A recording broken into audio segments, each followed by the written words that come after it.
শয়তান কি? শয়তান জিন নাকি ফেরেশতা? শয়তান স্বাধীন সিদ্ধান্ত নিতে পারে কিনা?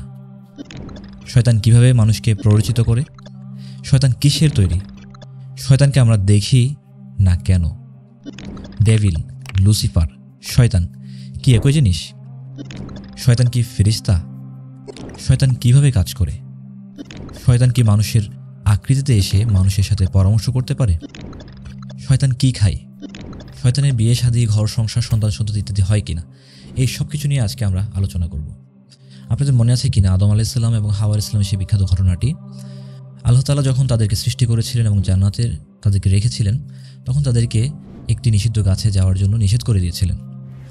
কিন্তু তারা শয়তানের প্ররোচনায় পড়ে সেই গাছের ফল ভক্ষণ করে, যার দরুন আল্লাহ তাদেরকে জান্নাত থেকে বের করে দেন এবং দুনিয়াতে পাঠিয়ে দেন। আর এই কারণে আজকে দুনিয়াতে আমাদের বংশবিস্তার। এই পুরো ঘটনার পেছনের মূল মাস্টার মাইন্ড হচ্ছে শয়তান, ডেভিল, লুসিফার, যে নামে তাকে ডাকা হোক না কেন। আল্লাহর অনেকগুলো সৃষ্টির মধ্যে দুইটি সৃষ্টি হচ্ছে জিন এবং ফেরেশতা। শয়তান কিন্তু জিনদের অন্তর্ভুক্ত, ফেরেশতাদের অন্তর্ভুক্ত নয়। পৃথিবীতে মানুষকে পাঠানোর আগেও জিনদের অস্তিত্ব ছিল। আল্লাহ তাআলা তাদেরকে পুরোপুরি ধ্বংস করে দেননি, তাদের কিছুকে বাঁচিয়ে রেখেছিলেন। এবং আমাদের বর্তমানে এখনও জিনরা এক্সিস্ট করে, আমাদের আশেপাশেই থাকে এবং আমাদের আশেপাশে তারা বিচরণ করে। অনেকে বলে থাকেন জিনের কোনো অস্তিত্ব নেই, এটি ভুল। জিন পৃথিবীতে এক্সিস্ট করে। আল্লাহ তাআলা কোরআনে বলেন, ওয়ামা খলাকতুল জিন্না ওয়াল ইনসা ইল্লা লিয়াবুদুন। আমি জিন এবং মানুষকে সৃষ্টি করেছি আমার ইবাদতের জন্য। দ্যাট মিনস জিন এখনও এক্সিস্ট করে, তাদের কিছু অংশ আল্লাহর ইবাদত করে আর কিছু অংশ শয়তানের সঙ্গে মিলে মানুষকে প্ররোচিত করে। জিন অর্থাৎ শয়তান বা ইবলিস জিনের অন্তর্ভুক্ত হলেও সে কিন্তু ফেরেশতাদের কাছে সম্মানিত ছিল তার ইবাদত এবং আমলের কারণে। সে সময় তার নাম ছিল আজাজিল। আল্লাহ যখন তাকে আদম আলাইহিস সালামকে সিজদা করার জন্য বলেছিলেন, অর্ডার করেছিলেন, তখন সে অবাধ্যতা দেখায়, অহংকার দেখায়, যার কারণে তাকে আল্লাহ জান্নাত থেকে বের করে দিয়েছিলেন এবং তারপর থেকে তাকে শয়তান নামে আখ্যায়িত করা হয়েছিল। আচ্ছা, যদি শয়তানের অস্তিত্ব থেকে থাকে তাহলে আমরা তাকে দেখি না কেন? আমরা তাদেরকে দেখি না কারণ হচ্ছে শয়তানকে সৃষ্টি করা হয়েছে এমন আগুন থেকে যার কোনো ধোঁয়া নেই। রাসূল সাল্লাল্লাহু আলাইহি ওয়াসাল্লাম বলেছেন, ফেরেশতাদেরকে সৃষ্টি করা হয়েছে নূর থেকে এবং শয়তানকে সৃষ্টি করা হয়েছে অগ্নিশিখা থেকে। আমরা যেমন আল্লাহকে দেখতে পাই না, কিন্তু তিনি আছেন, আল্লাহ হলেন আল গায়েব, ঠিক তেমনি শয়তানও আল গায়েবের অন্তর্ভুক্ত বা জিনও আল গায়েবের অন্তর্ভুক্ত। ফেরেশতারা কিন্তু চাইলে আল্লাহর ইবাদত করতে পারে না, কিন্তু জিনদেরকে মানুষের মতো স্বাধীনতা দেওয়া হয়েছে। তারা মানুষের মতো চাইলে আল্লাহর বাধ্যগত হয়ে আল্লাহর রুলস মেনে চলাফেরা করতে পারে এবং এর বিনিময়ে তাকে দেওয়া হবে কি জান্নাত। আর তারা চাইলে আল্লাহর অবাধ্য হয়ে আল্লাহর নিষিদ্ধ জিনিস, নিষিদ্ধ কাজগুলো করেও সে চলতে পারে, কিন্তু তার বিনিময়ে তাকে দেওয়া হবে জাহান্নাম। তারাই হচ্ছে শয়তান, যারা মানুষের কাছে এসে মানুষকে কুপ্ররোচনা দেয়। শয়তান পশু পাখি, বন্যপ্রাণী সহ মানুষের আকৃতি ধারণ করতে পারে। আপনি শুনে অবাক হবেন, বদর যুদ্ধের দিন শয়তান বনু বকর গোত্রের গোত্রনেতা সুরাকা বিন মালিকের আকৃতিতে কাফেরদেরকে কুপরামর্শ দিতে এসেছিল। পরে জানা গেছে সুরাকা সেদিন সেখানে উপস্থিত ছিল না। এছাড়াও কুরাইশদের পরামর্শ কেন্দ্র দারুন্নদাতেও সে এক বৃদ্ধ সম্মানিত ব্যক্তির বেশ দান করে সেখানে অংশগ্রহণ করেছিল। শয়তান আসলে দুই প্রকার, এক হচ্ছে মানুষ শয়তান আর দুই হচ্ছে জিন শয়তান।